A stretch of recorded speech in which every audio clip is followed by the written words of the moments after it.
We are back live in New Hampshire as we watch the results coming in tonight. We are also watching what has been happening in Washington, D.C. today. The President of the United States, who not even a week ago was acquitted of abuse of power, has been on a post-impeachment retaliation spree, a purge. And now he is taking a step further by interfering in the criminal prosecution of his longtime friend and advisor, Roger Stone. It started yesterday when prosecutors recommended Stone serve up to 9 years in prison for lying to Congress and witness tampering, both about things that happened in the Trump campaign, both to benefit President Trump. Then early this morning, at 1:48 a.m., President Trump tweeted that the sentencing was unfair and a miscarriage of justice. And sure enough, today, Justice Department officials intervened to recommend a more lenient sentence. Over the course of the day, all four prosecutors, one after another, withdrew from the case, including one who resigned from the department. And now tonight, get this, NBC News reporting Attorney General Bill Barr has taken control of several legal matters of personal interest to President Donald Trump. Here's how former U.S. Attorney Harry Litman put it, quote, "The worst crisis for the Department of Justice easily since Nixon's Attorney John Mitchell, if not before." John Mitchell, of course, went to jail. What happened today was a fundamental, serious, disturbing breakdown in the basic rule of law and independence of the Justice Department. And here to talk about it is NBC News and MSNBC Justice and security analyst Matt Miller, former chief spokesman for the Justice Department, for more on this. Matt, I think it's sometimes people who are not used to dealing with DOJ or the culture of DOJ independence, particularly the independence of line prosecutors on cases, particularly in the post-Nixon landscape. It is hard to communicate just how crazy what happened today was. How would you communicate to someone who's not familiar with those norms?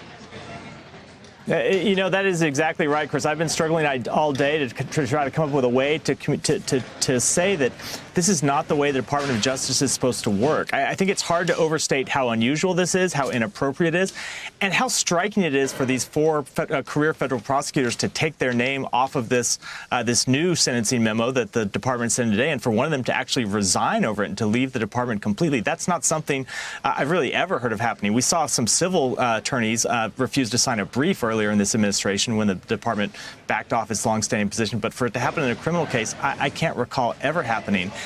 And I think what it means, you know, the Justice Department, I think more than any other cabinet agency, has really been poised kind of on a knife's edge since Donald Trump became president. You know, we know what he wants out of the Justice Department. He wants it to protect him and protect his cronies, and he wants it to go after his political opponents.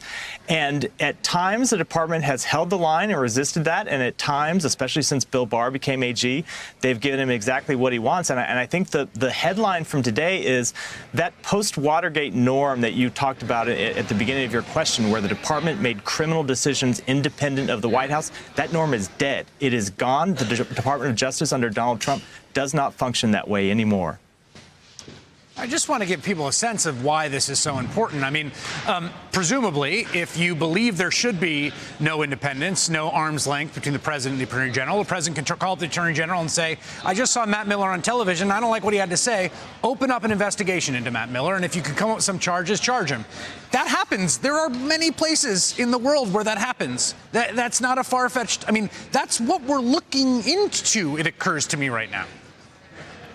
Yeah, it is the slide from being a functioning democracy to a banana republic. I mean, it's not overstated to say that, because if a president can use the power of the state to go after his enemies, or it's just as important to be able to reward his cronies and be, you know, it's one thing to start investigations into your opponents, which he's very clearly trying to do. He's trying to do that. We saw that. That was obviously the heart of the Ukraine scandal.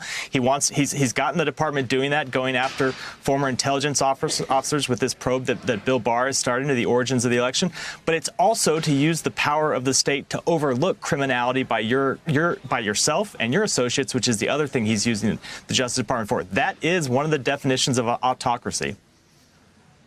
I want to read what Michael Bromwich, who's the former Department of Justice IG, said.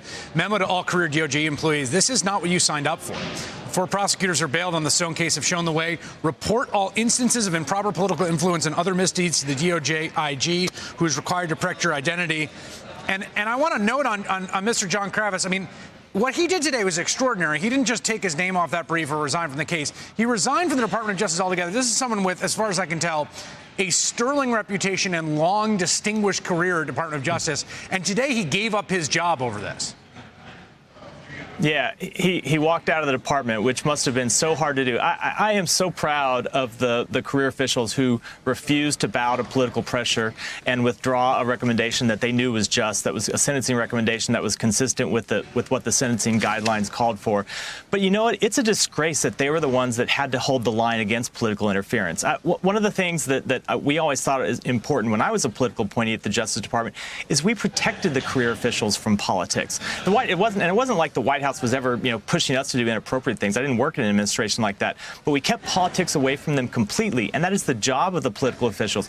If the president is calling the attorney general, or if he's tweeting about what the Justice Department ought to do and tweeting that the Justice Department ought to withdraw its recommendations, it's the attorney general's job to stop that. And if the attorney general won't, then it's the U.S. attorney's job to stop that. But they have engineered the Justice Department so the Justice Department won't do that, and you see these career officials left holding the line, trying to resist. It's a disgraceful thing to do to them.